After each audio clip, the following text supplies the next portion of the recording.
Power Breakfast. Selamat pagi pendengar, apa kabar? Jumpa kembali, kali ini kita dalam Power Breakfast, sebuah obrolan yang santai pagi-pagi tapi isinya daging semua gitu ya. Dan pagi hari ini kita akan ngobrol, dan dalam acara Power Breakfast ini bersama seseorang yang lahir pada tanggal 14 Februari 1972. Wah, berarti kemarin baru saja ulang tahun dan sama dengan ulang tahun El Sinta nih, 14 Februari 1972 ya, Valentine's Day gitu ya. Lulusan Fakultas Kedokteran Gigi dari Universitas Gadjah Mada UGM, dan memilih menanggalkan bidang keilmuannya untuk bergelut di bidang keilmuan yang lain. Keilmuannya untuk bergelut di dunia jurnalistik. Oh, dari dokter gigi ke jurnalistik gitu ya. Dan menjadi pewarta majalah Berita Mingguan Tempo, produser eksekutif liputan 6 SCTV, pemimpin redaksi tablet Mingguan Prioritas, direktur news dan produksi TV Muhammadiyah, direktur harian Jurnal Nasional, dan sebagainya. Dan prestasinya sudah di bidang jurnalistik sudah nggak terlalu asing ya untuk kita. Tapi memang agak aneh nih, dari dokter gigi terus ke jurnalistik, terus juga pas di dunia jurnalistik ngambil S2-nya di komunikasi. Nah, sekarang menjadi Ketua Lembaga Sensor Film Indonesia. Sadis juga nih ya, step-step kehidupannya gitu ya. Nah, kita akan ngobrol apa aja sih sebenarnya vision dari hidup sang narasumber ini, terus juga gimana sih kesehariannya, serta stages kehidupannya itu kok begitu ya. Mungkin kita bisa belajar dan kita bisa mendapatkan insight dari narasumber kita pagi hari ini. Dan jangan lupa, kita disiarkan secara nasional di El Sinta Jakarta, lantas Bandung, Semarang, Medan, Surabaya, Tegal, Lampung, Palembang, dan sebagainya. Dan sejauh teman-teman pendengar dapat mengakses internet, bisa juga di streaming El Sinta di elsinta.com, serta di video.com, dan juga di platform-platform lain ya. Oke, kita sapa Mas Romi Fibri Hardianto. Selamat pagi Mas Romi, apa kabar? Pagi, Mas Aryo. Oh, Sehat. kita satu lifting nih ya. Iya ya. Iya ya, Oh, sama-sama usianya nggak terlalu jauh beda lah begitulah. Mungkin saya jauh usia. lebih muda, Cia. Oh, Nggak iya juga iya sih. iya. Tapi nampak lebih muda loh, Mas. Itu namanya apa ya? Eh, namanya itu apa kalau dalam jurnalistik tuh harus di blur dulu tuh kalau di film tuh. Mas, gimana Mas pagi-pagi nih? Biasa ngapain aja nih? Kalau saya ngopi nih, kopi saya mana ya? Boleh dong. Kopi. Ya pagi kita kan biasanya nyantai ya, Iya, iya. tergantung harinya. Karena biasanya kalau pagi itu saya kadang sampai hari ini itu masih nganter anak sekolah. Betul. Jadi jam 5 atau paling kurang lebih lah 5:30 gitu ya, Ya. nganter yang SMA gitu ya. Nah, paling gede berapa sih Mas? Yang gede sudah kuliah semester 5 gitu. Oke. Nah, yang kedua ini yang SMA. Ya. Itu kebiasaan dari kecil dulu, Mas. Jadi Kenapa tuh? dari mereka TK, SD, sampai SMA gitu. Karena begini, ketika nganter seberapapun jaraknya, Mm-mm. berapapun waktu yang ditempuh, tapi ada kebersamaan di sana gitu. Iya. Kita dengan anak. Apapun lah, just ngobrol apapun, Itu ngobrol dia, ya.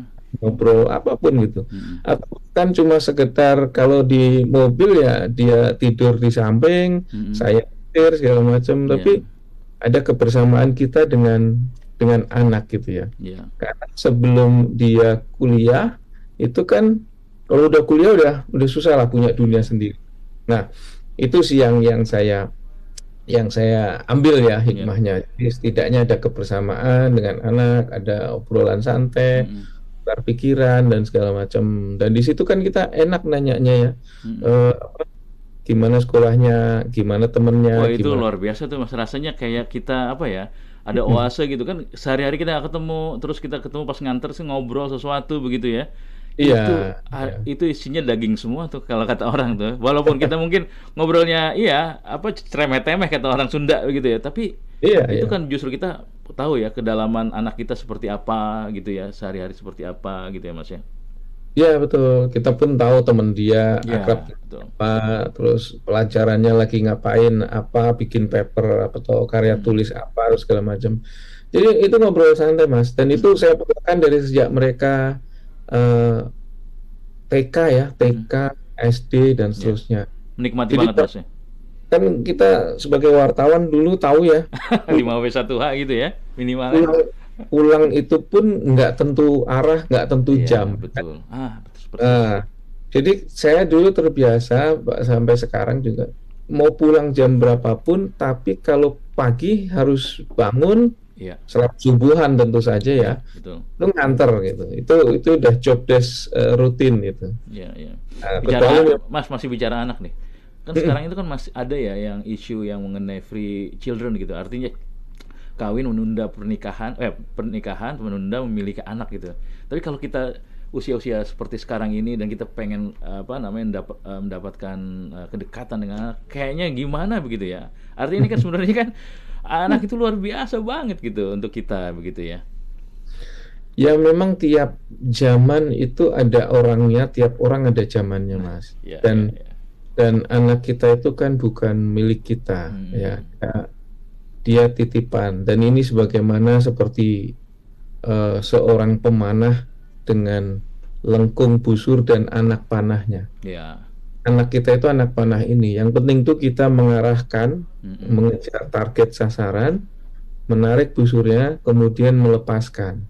Wih. Sepanjang kita target sasarannya, menurut kita targetnya sudah pas, Mm-mm. tarik busurnya itu proporsinya sudah pas. Pas. Ketika melepaskan, seperti anak panah terlepas, itu seperti anak kita yang kita lepaskan di dunia ini. Ya. Jadi eh, dia punya dunianya sendiri, dia Mm-mm. punya masanya sendiri.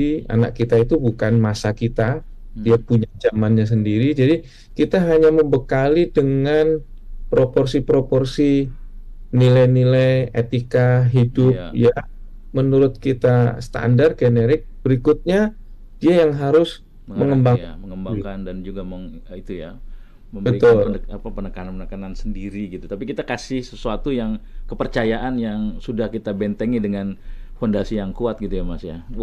betul, Insight betul. pagi ini nih. Ya, jadi busur panah nih ya jadinya ya. Asik juga nih.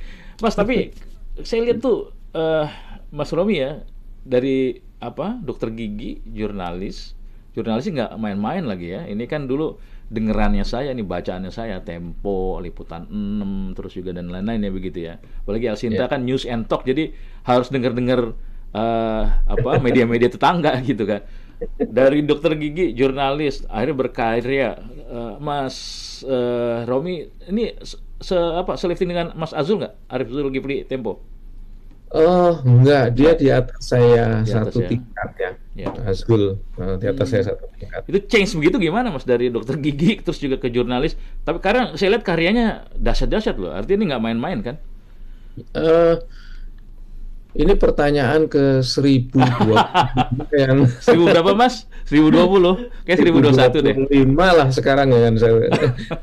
Jadi gini, eh, saya atau kita ini kan Mas tahu ya, kita ini angkatan Orde Baru ya, Iya, iya. produk Orde Baru. Perpindahan ya Mas ya. Dari reformasi 99 kita masih di lapangan tuh kalau nggak salah ya. Ya, ya, Iya, ya, ya. Artinya kita kuliah, kita sekolah, kita kuliah itu di iya. zaman Orde Baru. Di mana ketika kita kuliah itu, eh, saya termasuk yang eh, aktif di pers kampus ya. Oke. Aktif di pers Iya. kampus, kemudian tahu sendiri zaman segitu kan pasti yang termasuk kritis-kritis dan segala macem gitu ya. Persis. Bahkan kita juga demo juga segala Kalau dulu macem. yang nyediain berita kan cuman RRI, TVRI, radio mana ada, masih TV Yang lain mana nggak ada ada yang begitu berani. kan? Yang lain nggak ada yang berani, Nggak Mas. ada yang Nah, berani. jadi kita ini dulu aktif, kemudian saya waktu itu berpikir semakin ujung ya, semakin Mm-mm. semesternya naik, kayaknya saya nggak bisa deh jadi dokter gigi, kemudian duduk nunggu praktek gitu Iya, segala iya, macam. iya. Saya akhirnya menemukan dunia saya nggak di situ kayaknya. Hmm. Dokter gigi mulia juga jelas ya Dahsyat. kan, Bener. ke dokter. Tapi wartawan atau profesi jurnalis juga nggak kalah mulia, Mas, Pilar keempat kan, men. Waduh. karena dia menyuarakan the voiceless, menyuarakan mereka yang nggak punya suara, menyuarakan mereka yang suaranya terpinggirkan, menyuarakan bahkan mereka yang tidak bisa, tidak sempat mengeluarkan suara. Iya. Nah, sehingga fungsi yang menurut saya juga mulia ini adalah profesi yang juga bagus, baik gitu. Iya. Kalau dulu zaman kita itu kan, zaman-zaman kita kecil ya, Mm-mm. profesi paling ini apa? Dokter. Dokter. Kan Ya. yang lain tuh kayak kalah gitu. Padahal Iya. sekarang kita makin paham, oh ternyata profesi itu makin banyak. Persis. Semua juga punya titik mulia masing-masing. Akhirnya Mm-mm. saya berkomitmen, ya sudahlah. Yang penting saya lulus, saya wisuda. Mm. Karena kalau wisuda kan kita tidak dianggap drop out ya, jadi Iya. nggak juga gitu. Tapi itu skripsinya susah juga itu kan dokter tuh, dokter gigi ya. Nah, Artinya. skripsi kalau buat saya yang waktu itu aktif di pers kampus Mm-mm. dan memang suka nulis, ya skripsi di dokter gigi itu, di kedokteran gigi ya, Mm-mm. itu paling mudah menurut saya. Oh, karena udah biasa nulis ya. Ya, karena udah biasa nulis, kemudian temanya tema-tema yang saya sukai gitu ya. Hmm. Ya, saya itu kan suka baca, mau filsafat, psikologi, Iya, betul. sosiologi, politik, komunikasi. Sehingga ketika pada saat itu saya mengambil tema tentang pengaruh umur dan kecerdasan ya Mm-mm. pada anak-anak sekolah dasar terhadap eh, jarum suntik dokter gigi. Nah, jadi Oh, asik juga tuh. ada aspek psikologinya waktu itu. Agak Saya, think out of the box tuh waktu saat itu ya. iya, jadi saya sangat enjoy karena memang Ya, ya, itu ya. passion saya. Terus itu mengkaji aspek psikologinya. Jadi anak-anak SD itu takut jarum suntik itu Mm-mm. penyebabnya apa? Ya. Apakah umurnya yang tinggi atau kelasnya? Kan kadang dulu ada yang nunggak ya, Mm-mm. kelas 5 tapi umurnya udah kayak anak kelas 6. Betul. Atau ada yang masuknya cepet, jadi sudah kelas 6 tapi sebenarnya usianya dia pantaran anak-anak kelas 5. Kayaknya tuh parent yang nggak mau ngedidik di rumah, udah di sekolah aja deh kalau kayak gitu ya kali ya. Iya, ketimbang di rumah, di sekolah gua sekolahin aja Ya lah udah. gitu. Nah, Ya, ya. jadi pengaruh itu, Mas. Kemudian saya termasuk satu-satunya pada zaman itu, satu-satunya yang dikeroyok pada saat ujian. Oh, kenapa itu? Kan mereka tahu nih anak yang lagi ujian skripsi pendandaran ini aktivis. Oh, gitu. Suka ngeritik, suka ngomong, banyak banyak mengkritisi. Ya. Coba kalau dia sidang apa skripsi, bisa nggak nih anak, kira-kira begitu. Dibalikin deh tuh ya. Biasanya itu kan penguji hanya 2, 3 gitu. Saya sampai 5, Mas. Wah, selamat kalau gitu ya. Pertanyaannya sudah satu dosen bisa 2-3. Waduh. Gitu. Kayaknya Aduh. diuji. Seru juga itu ya. Jadi emang change dari dokter gigi itu ke jurnalis. Nah, dari jurnalis ke LSF, piye itu, Mas? Nah, itulah yang juga ini kuliah 1 semester juga nih. Tapi kalau nggak salah di situ ada stagesnya, ada ngambil S2 juga dulu kan ya, baru ke LSF. Ya. Karena kan memang saya waktu jurnalis, kemudian dari Tempo, SCTV dan seterusnya gitu ya. Kemudian ada temen lah yang menyarankan. Kebetulan saya juga suka nonton film ya, dari kecil saya suka nonton film. Ghost Mover ya. Terus ada temen yang mengatakan, itu ada lembaga sensor film tuh di seleksi. Deadline-nya kapan? Saya nanya gitu. Iya. Deadline-nya besok pagi, dia bilang. Wow. Tapi emang berangkat dari ke apa ya? Ke kegundahan gitu apa biasa rata aja, Mas? Ya karena temen dan juga komunitas yang saya dekat ini, akrab ini memang tahu bahwa saya jalurnya ke sana. Karena saya punya ide untuk membenahi sistem ya. Ya. Nah, sistem bisa saya lakukan selain ketika waktu itu nulis dari luar, ada masuk ke dalam gitu. Ini sistem itu masuk ke dalam, Mas. Ini saya inget-inget dari adinda-adinda yang ada di Senayan sana nih. Kalau misalnya dia bilang cerita, Mas Aryo, kalau kita kritik terus dari luar kayak kurang efektif, kita harus nyemplung nih begitu. Kalau nggak ke Senayan, ke pemerintah. Nah, artinya stages atau step ini Mas Firly lakukan ya untuk bisa melakukan apa namanya pembenahan terus sesuatu lah ya di LSF itu ya. Memang paling yang dilihat awal waktu itu ya Mas ya. Hal apa sih yang paling wah ini gue harus masuk nih karena gue harus begini-begini. Itu apa Mas yang trigger itu? Karena gini, pada saat saya menjadi wartawan TV pada saat itu, baru saya nge-landscape, oh begini nih industri dan dunia bisnis media, industri atau bisnis TV atau lembaga penyiaran. Kemudian ada waktu itu KPI ya, KPI. Saya lebih ngeh dan dekat ke KPI-nya sebenarnya. Ya, karena siaran kan ya? Karena berkaitan dengan siaran gitu. Dan saya pernah dari TV gitu. Nah kemudian oke, saya masuk. Bayangan saya tuh masuk KPI gitu, ya. Bayangan saya masuk KPI. Terus rupanya memang Allah tuh berkehendak lain, Mas. Ketika saya fit proper test di KPI, saya nggak masuk. Oh gitu. Karena saya waktu itu niat, oke, saya harus swing nih, saya harus masuk ke lembaga negara yang itu, karena saya paham dunia bisnis industri TV-nya, ngerti. Maka kalau saya di lembaga yang regulator seperti KPI, maka saya pas. Gitu. Ya, akan tahu seluk-beluknya ya. Rupanya Allah berkehendak lain. Di KPI saya nggak masuk. Oke, itu di stage mana? Di waktu di KPI atau di fit and proper atau di mana? Fit proper. Fit proper ya. Fit proper saya nggak masuk yang 9 ya. Nah, tapi waktu itu saya nggak berkecil hati karena apa cangklongannya kurang kuat kali Mas? Nggak ada ya waktu itu ya. Itu saya nggak ngerti gitu-gitu Mas. Nah itu dia masalahnya. Saya nggak ngerti. Di situ mungkin ya kali. Saya ini cuma mau mengabdikan untuk lembaga negara yang menurut saya bagus gitu ya. Dan yang dekat dengan saya waktu itu, seprofesi saya waktu itu ya KPI gitu. Kemudian Allah berkehendak lain ternyata. Mungkin enggak gitu. Rupanya akhirnya dengan saran tadi yang teman, kamu cocok di LSF juga gitu. Saya waktu itu bayangin LSF, kita yang dari media kemudian mendengar kata sensor gitu kan, itu cukup kaget juga gitu ya. Tapi bener loh itu, bener loh Mas. LSF itu kan? Bener tuh.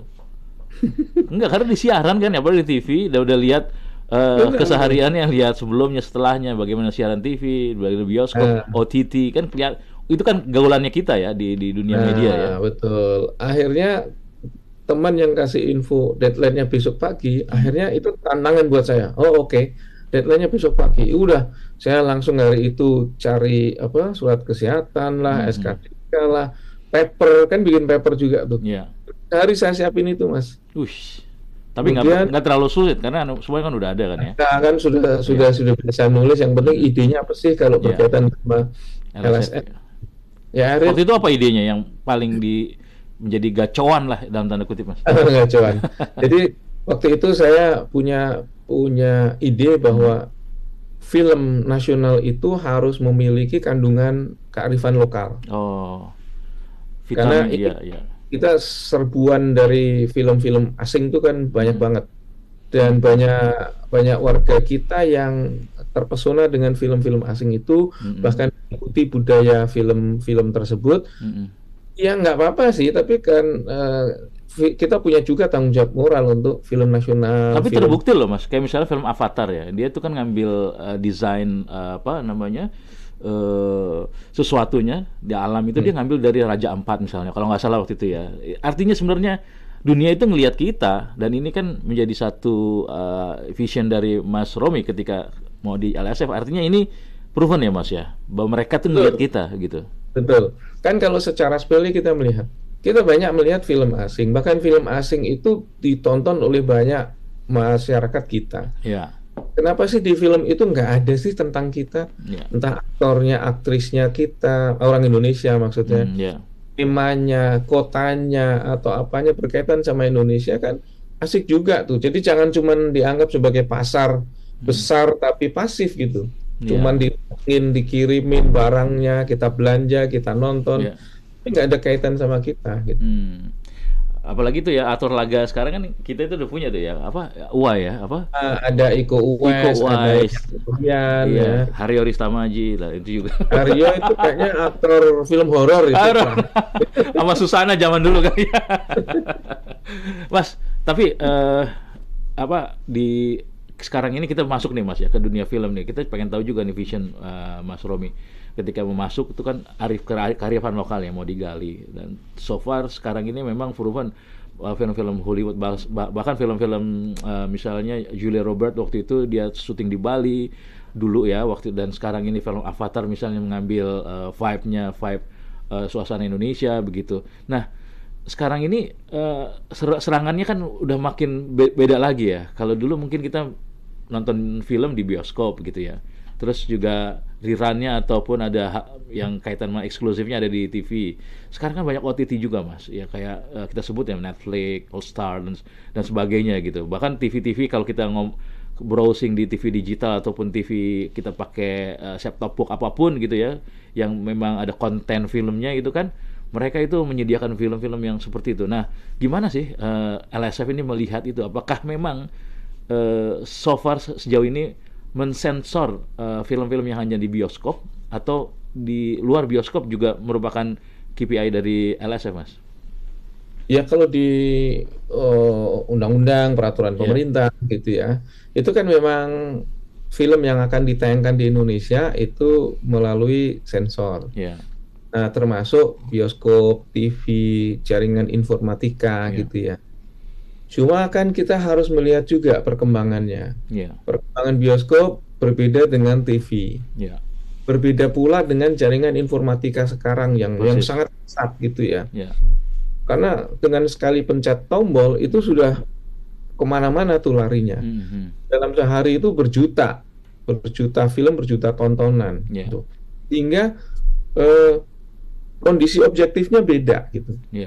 Namun masyarakat juga banyak yang meminta, LSF masuk dong, urusin nih OTT, urusin nih jaringan informatika. Ini tontonannya udah baik yang berbayar, dangerous banget ya, udah berbayar ataupun free ya, itu udah banyak banget gitu ya. Nah akhirnya LSF melakukan kajian. Oke, kajiannya tentu targetnya adalah satu, bagaimana LSF bisa masuk, namun masuk dalam area ini ya, area jaringan informatika, namun industri dan juga perkembangan teknologinya itu kita nggak ketinggalan. Maksudnya? Yang maksudnya ketinggalan begini, kalau kita hanya kasih perintah semua yang mau tayang di jaringan internet informatika, semua itu harus disensor, itu pasti ketinggalan zaman. Iya, betul. Karena apa? Entah yang berbayar, entah yang gratisan, platformnya, kemudian apapun isinya. Sekarang kan orang gampang dengan mudah bikin film pendek apapun lah dengan indie gitu ya. Indie atau apapun. Nah, itu nggak terkejar, Mas, nggak terkejar. Karena dibutuhkan sumber daya manusia dan alat yang luar biasa untuk melakukan sensor dengan begitu banyak film-film yang masuk baik itu secara konvensional maupun di OTT itu Mas ya, atau misal di YouTube. Betul, khususnya OTT ya, khususnya OTT. LSF sudah melakukan kajian. Kalau sampai memang ada keputusan besar misalnya, semua harus disensorkan dan segala macam. LSF sudah mengkaji, ada AI gitu ya, ada mesin AI yang bisa artificial intelligence yang dia bisa kita sekolahin gitu ya, dia bisa kita ajarin untuk memprofile adegan yang seperti apa. Meskipun tetap checklistnya ya manusianya ya, SDM manusianya yang melakukan itu. Nah, bisa sampai sana, tapi dunia ini nggak seperti itu larinya. Lari kencengnya itu kenceng. Betul. Lari kencengnya itu kenceng banget ini. Deretnya bukan deret hitung nih, deret ukur nih lompatnya. Ceplok. Sehingga harus ada pendekatan yang berbeda. Maka tahun lalu sekitar bulan Oktober-November gitu, saya mengumpulkan beberapa pengelola OTT di Indonesia. Mostly yang lokal nasional ya, yang nasional. terus kita obrolin dong, yuk bisnis OTT di Indonesia ini seperti apa, industrinya harus disiapkan, apa namanya, atmosfernya, dia harus comply, tapi dia juga bisnisnya tumbuh. Jadi ada banyak diskusi di sana. Tapi yang paling penting tuh saya juga sampaikan ke teman-teman, Anda kan orang Indonesia. You orang Indonesia, you mengelola perusahaan di Indonesia. Dan marketnya orang Indonesia ya? Ya pun orang Indonesia. Terus kalau isinya OTT-mu itu adalah yang aneh-aneh, kan Anda punya anak, Anda punya keponakan, Anda punya saudara. Maka bilang ke anaknya, nak, jangan tonton OTT-nya Papa ya, gitu. Karena Papa istrinya begini. Nggak mungkin, Mas. Iya. Nah, ini yang harus kita sentuh. Jadi, yuk kita pikirin bersama. Gitu. Iya, benar sih ya. Sadis juga ya kalau misalnya kita kerja di perusahaan itu, terus kita lihat nih ada salah satu OTT yang, waduh, kalau saya tonton tuh, saya selalu bilang ada parental lock-nya tuh harus main terus tuh. Karena kenapa kan? Itu satu OTT itu dahsyat. Ada naked, ada dan sebagainya begitu ya. Nah, kalau kita kasih anak kan ngeri juga. Nah, ini apalagi kalau yang tadi ya Mas Romi bilang bekerja di situ, anaknya biar nonton di situ, ponakan, artinya kita reverse ke obrolan kita di awal tentang anak kan, itu sangat memprihatinkan. Pas di mobil dia bilang, ya aku nonton tadi di OTT ini kayak gitu ya. Itu kan bisa jadi apa ya, bumerang ya. That's why itu yang didorong Mas Romi ya, artinya sebagai sebuah edukasi literasi kepada para OTT itu untuk remind bahwa ini bahaya loh kalau misalnya tinjauannya bukan hanya sekedar bisnis tapi juga kemanusiaan, anak dan sebagainya gitu ya Mas ya. Mereka gimana tanggapannya Mas? Betul. Mereka juga sama memikir. Mereka intinya pengen comply, pengen ikut aturan yang ada di Indonesia itu. Nah, tapi aturannya harus dibikin juga secara transparan dan juga inkubasi bisnisnya itu jelas gitu. Kalau sekarang kan liar nih, udah mau bikin apa sendiri, tarik menarik segala macam. Karena mekanismenya nggak ditempuh. Misalnya, kalau tidak sensor di depan, kan kalau sensor di depan semua protes, banyak orang juga protes. Sebagian. Dari sebagian, kalau yang lepas sama sekali ada mekanisme take down.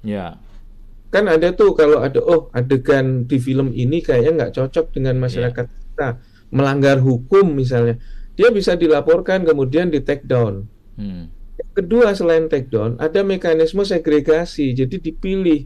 Ada kok beberapa negara di Eropa bahkan ya. Eropa, maksud saya Eropa itu mereka bahkan ada yang lebih modern dari kita, ada yang lebih liberal, tapi juga campuran tradisional juga gitu. Di Eropa ada negara yang bisa mensegregasi itu. Jadi ada beberapa film yang mereka sudah pilih, film ini nggak cocok tayang di negara dia. Gitu. Bukan ini soal diktatorship atau apa, enggak. Ini kan soal pilihan.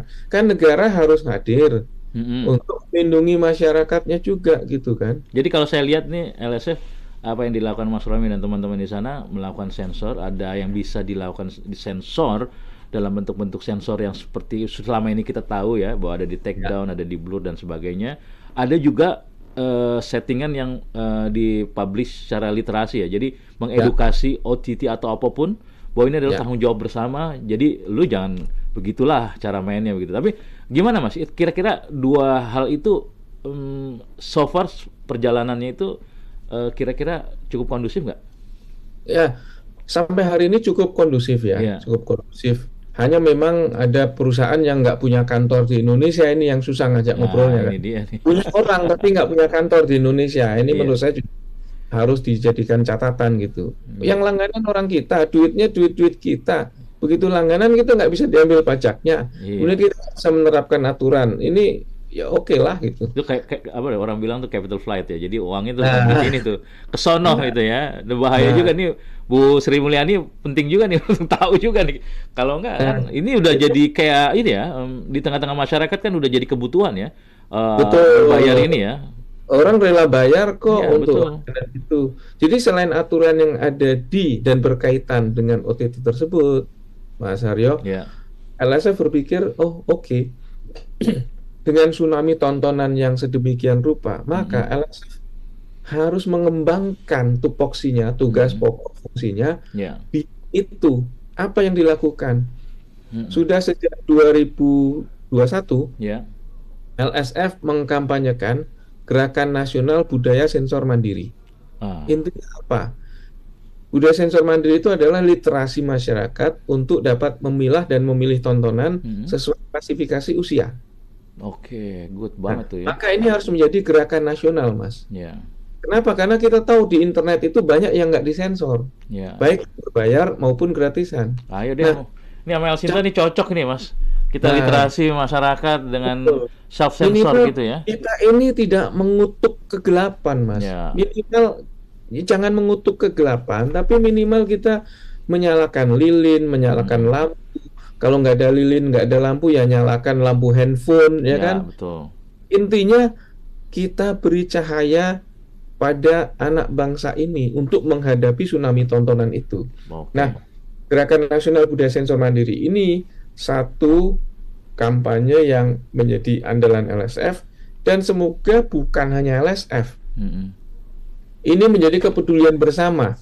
Bahkan kami berharap Pak Presiden Joko Widodo itu punya concern tentang ini, sehingga literasi kita digabung menjadi sebuah literasi digital. Literasi digital itu isinya kan tontonan, ada film, ada berita, ada macam-macam, Mas. Sehingga masyarakat kita harus diliterasi tentang ini. Nanti kalau saya diundang makan siang Pak Jokowi, saya bunyiin deh, Mas, ini karena sudah jadi satu kepentingan kita bersama nih.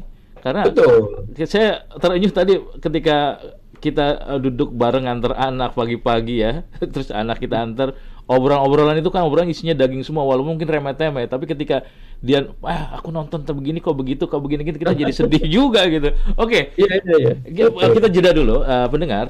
Kita masih ngobrol dengan Ketua Lembaga Sensor Film Romy Fibri Hardianto. Beliau saat ini eksis terus ya di Lembaga Sensor Film sebagai ketua, dan banyak hal tadi yang kita tarik insight-nya nih, dari anak panah, terus juga dari dokter gigi jadi jurnalis sekarang di LSF, terus juga bagaimana perspektif tentang sensor ya. Silakan, mungkin ada yang ingin ngobrol juga di 021 586 9000 atau WhatsApp di 081 180 6543. Kita masih tersisa cukup banyak ya, sekitar 15 menit lagi untuk ngobrol dengan Mas Romy. Jadi jangan kemana-mana, tetap terus di sini. Dan untuk netizen yang menyimak acara ini via YouTube, Facebook dan sebagainya juga bisa bertanya di kolom komentar. Nanti saya akan sampaikan ke Mas Romy. Oke, jangan kemana-mana, Anda masih dalam Power Breakfast bersama Ketua Lembaga Sensor Film Romy Fibri Hardianto.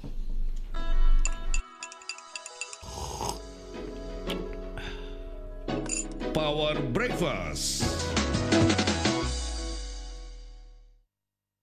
Halo Pak Mandor, gimana rumah saya? Sukses Pak WS, ini kamarnya sudah jadi garasi mobil, toiletnya muat motor, rumah Bapak juga sudah siap dilapis emas. Lebay amat, kok bisa? Karena Bapak saya daftarin promo sukses semen merah putih. Bangun sukses tanpa stres dengan promo sukses. Saksemen bawa sukses, menangkan hadiah rumah, mobil keren, motor trendy, dan logam mulia diundi setiap bulan. Lebay! Dapatkan satu kode udik setiap belanja 10 saksemen merah putih atau 5 saksemen merah putih water shield di toko bangunan terdekat. Kirim kode udiknya ke nomor WhatsApp 0818254535 dan saksikan pengundian langsung di YouTube Semen Merah Putih setiap akhir bulan selama 2023. Lebay! Tapi rumah saya kuat dan tahan lama nggak? Tenang, pakai semen merah putih water shield, semen zaman now. Teknologi efek daun talasnya bikin anti rembes, nggak bikin besi tulangan karatan. Jadi bikin dinding, dak dan struktur rumah kuat dan tahan lama. Sukses itu punya rumah anti badai plus dapat hadiah lebay. Info lebih lanjut cek www.semenmerahputih.com. Tahun depan kita udah mau lulus sekolah nih. Lu mau lanjut kuliah di mana? Gue mau kuliah di Universitas Gunadarma. Akreditasinya gimana? Akreditasi kampusnya A loh. Semua program studinya udah terakreditasi sama BAN PT, unggul, dan baik sekali. Ada program internasional juga loh. Jadi gue punya kesempatan buat ngerasain kuliah di luar negeri. Terus apalagi kelebihan di Universitas Gunadarma? Universitas Gunadarma udah kerjasama dengan lebih dari 40 universitas kelas dunia. Ada Universitas de Bourgogne Prancis, Harvard Arboretum USA, Shanghai Jiatong Shandong University of China, dan masih banyak lagi. Tapi kita anak SMK, bisa emang masuk Gunadarma? Tenang, semua jurusan IPA, IPS, SMK diterima di Universitas Gunadarma. Di sana fasilitasnya ada internet lounge. Ada juga career center yang ngasih informasi lapangan pekerjaan untuk alumni. Of course, ada juga student site dan e-learning campus. For some peace of mind, klik www.pendaftaran.gunadarma.ac.id atau telepon 1-500-158. Universitas Gunadarma, coloring the global future. El Shinta News and Talk.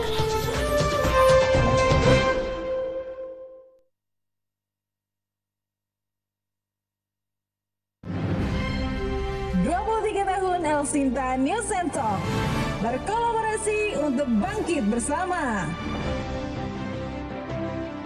El Shinta News and Talk harus terus memberikan berita dan informasi yang bermanfaat, akurat dan membangkitkan optimisme bagi masyarakat. Saya, Joko Widodo, Presiden Republik Indonesia, mengucapkan selamat hari ulang tahun ke-23 El Shinta News and Talk. Assalamualaikum warahmatullahi wabarakatuh. Bismillahirrahmanirrahim. Radio telah menjadi bagian yang sangat penting dalam kehidupan masyarakat dan perkembangan peradaban. Radio El Shinta yang kini genap berusia 23 tahun telah menjadi sumber informasi dan berita yang dapat diandalkan oleh publik. Dalam menyambut pesta demokrasi di Indonesia, Radio El Shinta mesti memainkan peranannya sebagai salah satu pilar penjaga demokrasi di tanah air, mengedukasi dan memberikan informasi yang akurat dan berimbang guna mendukung kesuksesan pemilu 2024.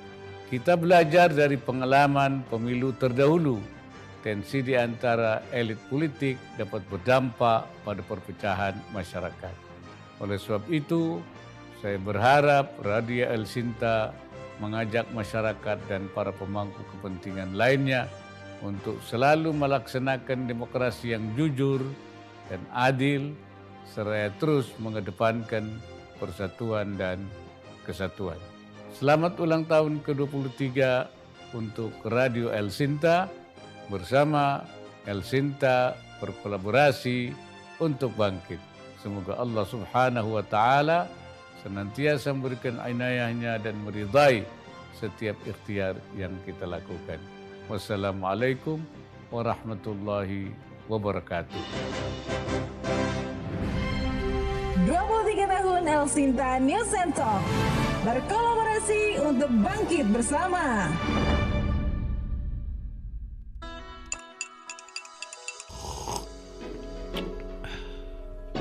Power Breakfast. Oke, masih di Power Breakfast bersama teman gue nih yang keren banget, Mas Romi Fibri Hardianto, Ketua Lembaga Sensor Film. Dan kalau tadi denger insert ya ucapan selamat ulang tahun HUT El Shinta News and Talk, jadi inget juga nih Mas Romi karena ulang tahun ini sama 14 Februari. Cuman beda usia aja kali ya. Dan pendengar masih bisa nelpon dan juga WA ke El Shinta 0811806543 untuk WhatsApp dan telepon di 0215869000. Mas Romi, masih kita ngobrol ya? Ya. Ini ada pendengar nih dari jauh nih, dari Semarang, ada Pak Sumargo. Mas Sumargo, apa yang mau ditanya nih Mas? Selamat pagi. Iya. Ya. Oke, Mas. Kami itu berusia 84 tahun. Oh, luar biasa ini kan. Apa nih yang bisa kasih insight ke kita? Yang kami hadapi begini, Mas. Gimana? Kami, cucu-cucu kami kan sering main dengan HP ya. Sedangkan dia kan mendapatkan gambar, input dan sebagainya yang belum waktunya. Kadang-kadang kan dengan orang yang setua bapak ini kan bentrok ya. Nah, yang saya tanyakan ini mumpung ada narasumber yang betul-betul paham masalah itu. Terus sekarang gimana kami menghadapi mereka untuk membimbing jalan yang lurus, yang jujur, mental bagus, dan seterusnya. Seperti di depan negara kita itu tergantung generasi mereka. Betul. Cucu udah berapa Pak Selamat? Pak Sumargo? Apa? Cucunya udah berapa ini? Oh, cucu saya ada 6. Oke, ya jadi memang itu harus punya buyut sudah 3. Oh, itu yang harus dibentengin ya. Oke, makasih loh Pak Sumargo. Salam buat keluarga ya. Saya manfaatkan begitu ya. Siap. Saya tunggu. Siap. Terima kasih. Assalamualaikum warahmatullahi wabarakatuh. Waalaikumsalam. Nah ini Mas Romi ini bukan lagi seorang ayah tapi seorang kakek ya. Ini aware banget sama cucu dan buyutnya ya, bahwa memang gadget udah nggak bisa ditahan lagi. Ini juga ada WA ya dari Mas Yuda, minat nonton TV turun, lebih sering nonton HP, YouTube, medsos, OTT ya. Faktor kualitas program acara TV cenderung menurun katanya. Bagaimana bisa mengelola TV kembali menjadi prioritas hiburan keluarga? Ya karena memang behaviornya berbeda kali Mas Yuda ya sekarang ya. Karena itu media hiburan audiovisual yang harusnya bisa dikontrol. Jadi memang benar tuh Mas Romi, dari awal memang ekspektasi orang-orang itu untuk bisa handling mengontrol itu, kontrol dalam tanda kutip ya, artinya tontonan-tontonan yang sehat untuk anak-anak, untuk keluarga itu emang menjadi satu keinginan masyarakat. Gimana tuh Mas? Ya, pertama yang harus dilakukan kan pencegahan. Iya. Kalau sudah pencegahan nggak bisa, baru eksekusinya apa, kuratifnya apa. Nah, pencegahan itu bisa dilakukan dengan berbagai cara. Kalau tadi Pak Sumargo ya, cucunya kalau masih kecil ya harus tanggung jawab sesuai umurnya, dia sudah cocok atau layak belum untuk pegang gadget. Kalau sekedar untuk telepon dan kirim pesan, mungkin oke. Tapi kalau lebih dari itu kan harus dijaga. Nggak usah dikasih paket yang bisa berselancar atau paketnya terbatas jadi banyak sekali cara yang bisa dilakukan. Nah sekarang ini orang tua lebih tenang kalau dia orang tua ini bapak ibunya entah dinas luar atau pergi atau apa, di rumah anaknya ditemani gadget dengan diberi paket unlimited, ya kan, tenang pokoknya ini unlimited. Jangan begitu juga. Nah, dibatasi. Walaupun nggak diganggu-ganggu ya, berarti di rumah itu udah browse kemana-mana itu ya. Aduh. Tapi dibatasin. Dibatasin. Tapi ada loh sekarang WiFi juga kan, bisa kita parental lock juga bisa kan ya, di WiFi di rumah itu kan. Harusnya itu juga aware juga ya kita sebagai orang tua. Nah, WiFi juga begitu sama. Artinya kan kita sekarang mayoritas sudah menggunakan WiFi lah di rumah. Nah, itu dibatasin, termasuk kapasitas handphone atau telepon pintarnya gitu ya. Kemudian kalau dibatasin sudah, ya ditemenin ketika mereka sedang ditemenin gitu ya, didampingi lah. Kemudian diatur jam menontonnya dan jam boleh pegang handphone.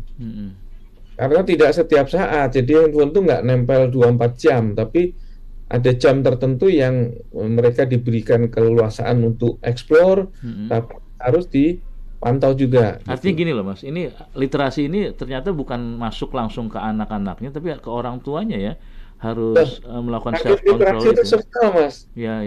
Paket literasi itu semua, bukan hanya anaknya, tapi juga orang tuanya. Karena begini, Mas, kita sering lihat loh, kalau orang nonton di bioskop pun, dia bawa anaknya yang masih kecil itu dia. Tiket dewasa, film dewasa.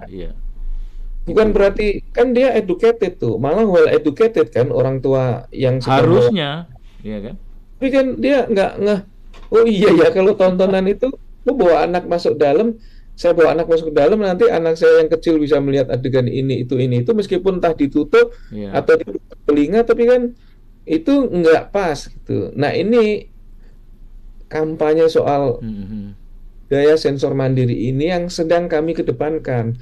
Ayolah Mas, itu sama-sama lah kita iniin ya. Nanti kita bisa bener nih. Bisa kolaborasi Mas dengan LC. Ini ada Pak Mulyana di Bandung nih. Mas Mulyana, sorry Pak lagi. Mas, silakan Mas. Halo Mas, terputus. Kalau tadi Pak Yuda gimana kira-kira? Ini sama juga nih ekspektasinya YouTube, OTT, terus dan sebagainya juga harus diliterasi, edukasi juga ya, bahwa kalau ada tontonan yang nggak layak ya kan merugikan kita juga semua gitu ya. Ini tadi ya awal ya Mas ya.